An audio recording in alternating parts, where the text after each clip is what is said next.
Presque tout le monde possède un téléphone portable, et personne n'est sans savoir qu'ils émettent des ondes radio. Cependant, très peu de personnes savent comment et pourquoi s'en protéger. Les ondes sont partout. Nous ne pouvons donc pas nous en protéger complètement, ce qui nous amène à nous demander quelle pratique diminue l'exposition aux ondes radio émises par un téléphone portable.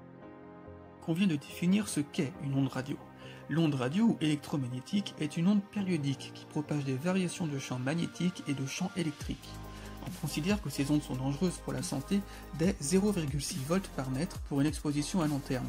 Un téléphone portable émet, pour la consultation de mail, jusqu'à 32 volts par mètre. Ces expositions aux ondes provoquent chez certaines personnes ce que l'on appelle de l'électro-hypersensibilité, qui se traduit par des maux de tête, un raidissement de la nuque, des palpitations cardiaques, des insomnies ou encore des pertes d'équilibre. L'électro-hypersensibilité n'est aujourd'hui pas reconnue en France comme étant une maladie. Les scientifiques sont en désaccord sur cela et les chiffres ont tendance à varier de 2 à 10% concernant le nombre de personnes atteintes en Europe. Je viens d'aller voir une femme qui est électrosensible et qui souffre d'un manque de reconnaissance de sa maladie. Qu'en est-il? Est-ce qu'elle est vraiment malade? Les personnes atteintes d'électro-hypersensibilité sont de vrais malades. Il y a une confusion qui est entretenue dans le grand public, tout simplement parce qu'il y a des intérêts économiques contradictoires et qu'on ne veut pas voir la réalité en face. Quelle est la partie cachée de l'iceberg? La partie cachée, c'est d'abord, pour ce qui est des radiofréquences, c'est-à-dire de l'abus du téléphone portable, un risque de tumeur du cerveau.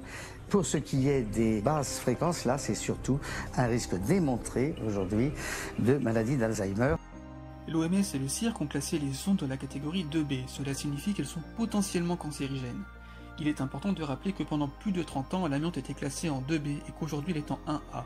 C'est-à-dire qu'il y a un lien entre l'exposition prolongée à l'amiante et le développement d'un cancer. On entend très souvent que les ondes sont responsables de la stérilité masculine. Nous pouvons en effet comparer nos téléphones à des fours micro-ondes, car ils émettent des ondes, certes moindres, mais qui chauffent les parties de notre corps qui sont à proximité.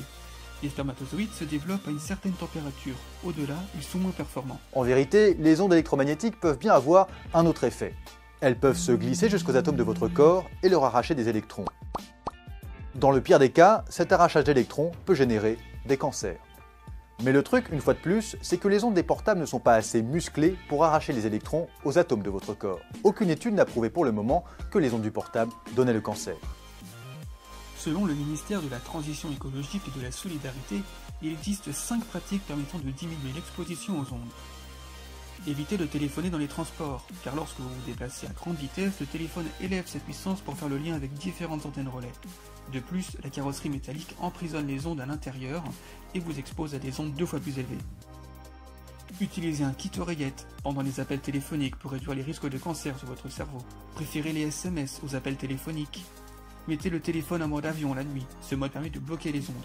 Et enfin, privilégiez les zones de bonne réception pour téléphoner, car quand le téléphone capte mal, la puissance d'émission augmente. Rappelons que les ondes des téléphones portables ne sont qu'une source d'émission parmi d'autres.